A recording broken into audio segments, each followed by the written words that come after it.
நேற்று வரைக்கும் நம்ம ரியாக்ட்னா என்ன, ரியாக்டை ஏன் லைப்ரரின்னு சொல்றாங்க, அதோட ஃபோல்டர் ஸ்ட்ரக்சர், அதை எப்படி இன்ஸ்டாலேஷன் பண்ணணும்னு சொல்லிட்டு உங்களுக்கு புரியுற மாதிரி சூப்பராக சொல்லி கொடுத்துருப்பேன். அதில் உங்களுக்கு டவுட் வந்திருக்காது. இன்னைக்கு நம்ம ரியாக்ட்ல என்ன டைப்பான கோடு ஸ்ட்ரக்சர் ஃபாலோ பண்றாங்கன்னு சொல்லிட்டு பார்க்கலாம். மேஜரா ஒரே ஒரு லாங்குவேஜ் தான் யூஸ் பண்ண போறோம். அது பேர் தான் ஜாவா ஸ்கிரிப்ட். நீங்க வேணா ஃபியூச்சர்ல டைப் ஸ்கிரிப்ட் ஸ்விட்ச் ஆகிக்கலாம். ஆனா நீங்க இனிஷியலா ஜாவா ஸ்கிரிப்ட் தெரிஞ்சா தான் டைப் ஸ்கிரிப்ட் மாற முடியும். அப்போ ரியாக்ட்டுக்கு ஜாவா ஸ்கிரிப்ட் தான் முக்கியம். ஓகே. ஸோ இப்போ நம்ம ரியாக்ட்ல என்ன மாதிரியான எக்ஸ்டென்ஷன் யூஸ் பண்ண போறோம்? ஃபார் எக்ஸாம்பிள் நீங்க HTML யூஸ் பண்ணீங்கன்னா .html, CSS யூஸ் பண்ணா .css, ஜாவா ஸ்கிரிப்ட்னா .js. அப்போ ரியாக்ட்டுக்கு .react இல்ல. இந்த இடத்துல நம்ம JSXன்னு சொல்லிட்டு ஒரு சின்டாக்ஸ், அதாவது ஒரு எக்ஸ்டென்ஷன் இருக்கு. நல்லா பாருங்க.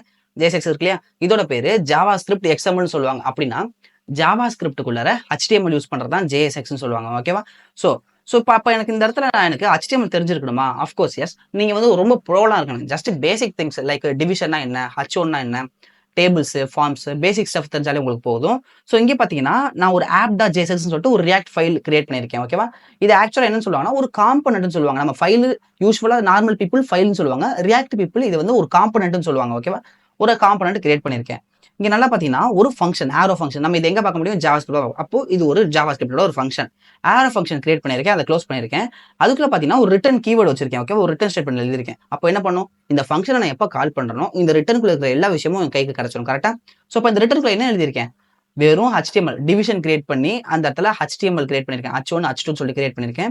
இது ஒரு ஃபங்க்ஷன் இல்லையா? கண்டிப்பா இந்த ஃபங்க்ஷனை நம்ம எக்ஸ்போர்ட் பண்ணணும். ஓகேவா? ஸோ இந்த இடத்துல பாத்தீங்கன்னா எக்ஸ்போர்ட் டிஃபால்ட் ஆப்னு சொல்லிட்டு எக்ஸ்போர்ட் பண்ணிட்டேன். அப்போ இந்த ஃபங்க்ஷன் நான் கால் பண்ணாதான் எனக்கு இந்த ஃபங்க்ஷன்ல இருக்கிற விஷயம் எனக்கு கிடைக்கும். கரெக்டா? ஸோ இப்போ நான் போயிட்டு main.jsxன்னு சொல்லிட்டு இன்னொரு காம்பனன்ட் இருக்கு. ஓகேவா?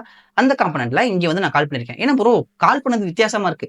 ஆக்சுவலா ஃபங்க்ஷன் காலிங் தான். இதை நம்ம என்ன சொல்லலாம்னா காம்போனன்ட்னு சொல்லுவோம். ஓகேவா? இந்த காம்பனன்ட்டை நான் இங்க யூஸ் பண்ணிருக்கேன்.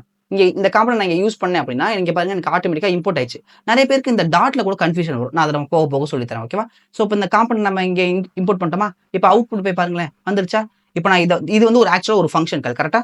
இப்போ இன்னொரு ஃபங்க்ஷன் நான் கால் பண்ணா திரும்பவும் எனக்கு வந்துடும். இதை நான் எத்தனை டைம் கால் பண்ணாலும் எனக்கு அத்தனை டைம் வந்துனே இருக்கும் எனக்கு. ஸோ இதை தான் வந்து ரியாக்ட்ல இருக்கிற ஒரு அட்வான்டேஜ். Reusable components. நீங்க எத்தனை டைம் வேணாலும் ரீயூஸ் பண்ணிக்கலாம்.